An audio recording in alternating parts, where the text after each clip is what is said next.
ഇവർക്ക് ഇഷ്ടപ്പെട്ടുന്ന അത്താഴം കഴിക്കാം. അത് കഴിഞ്ഞിട്ട് ഒരു ഗ്ലാസ് വെള്ളം കൂടി കഴിക്കുമ്പോൾ 6 ഗ്ലാസ് വെള്ളമായി, 1.5 ലിറ്റർ വെള്ളമായി, വേണ്ടത്ര വിശപ്പും ദാഹവും ഒക്കെ മാറി ഉണ്ടാവും. പിന്നെ വളരെ ഹെൽത്ത് കോൺഷ്യസ് ആയ പോഷകം വേണമെന്ന് വിചാരിക്കുന്നവർ നട്ട്സ് ചേർക്കാം.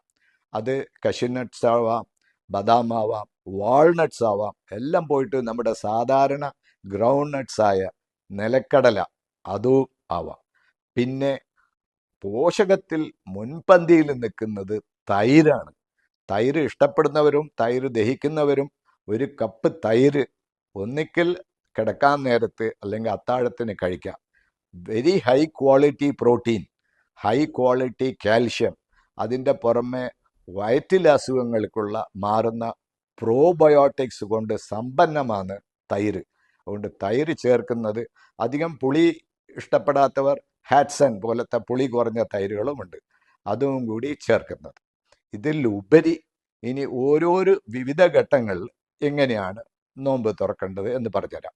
ഉദാഹരണത്തിന് പ്രമേഹ രോഗികൾക്ക് അവർ വാങ്ങി കേട്ടപാട് ഞാൻ പറഞ്ഞ മാതിരി 2 ഗ്ലാസ് വെള്ളം കുടിച്ചിട്ട് ഒരു കാരക്ക കഴിക്കുമ്പോൾ ആ വായിൽ തന്നെ അവരെ പ്രമേഹത്തിൻ്റെ ഗുളിക കഴിക്കണം.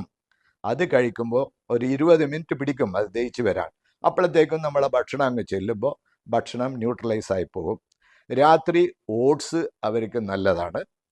അതിൻ്റെ പുറമെ ഇലക്കറികളും ഞാൻ പറഞ്ഞ പഴവർഗ്ഗങ്ങളും അവർക്ക് നല്ലതാണ്. അത്താഴത്തിന് പതിവായിട്ട് കഴിക്കുന്ന ഗുളികയുടെ പാതി കഴിച്ചാൽ മതി. കാരണം അത്താഴം കഴിഞ്ഞ് നമ്മളൊരു 13 മണിക്കൂർ വയറ് എം ടി സ്റ്റമക്കായിരിക്കുകയാണ്. ആ സമയത്ത് ഷുഗർ കുറഞ്ഞു പോകാനുള്ള സാധ്യതയുണ്ട്.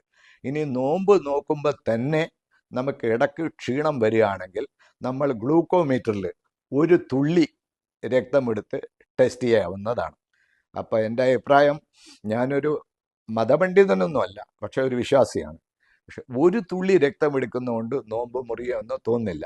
കാരണം അത്തരം പല കൊതുകൾ നമ്മളെ ശരീരത്തിൽ നിന്ന് കുത്തിയെടുക്കുന്നുണ്ടല്ലോ, അന്നേരം നമ്മൾ നോമ്പ് മുറിയുന്നില്ലല്ലോ.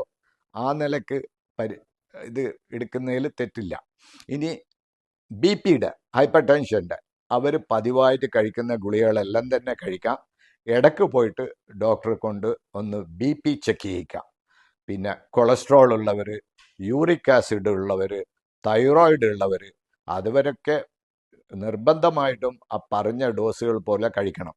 കാരണം നമ്മുടെ പ്രോട്ടീനും കൊഴുപ്പും അമിതമായിട്ട് അകത്ത് ചെല്ലാൻ സാധ്യതയുണ്ട്. അതൊക്കെ ക്യാൻസലാക്കാം. പിന്നെയും ക്ഷീണം തോന്നുന്നവർ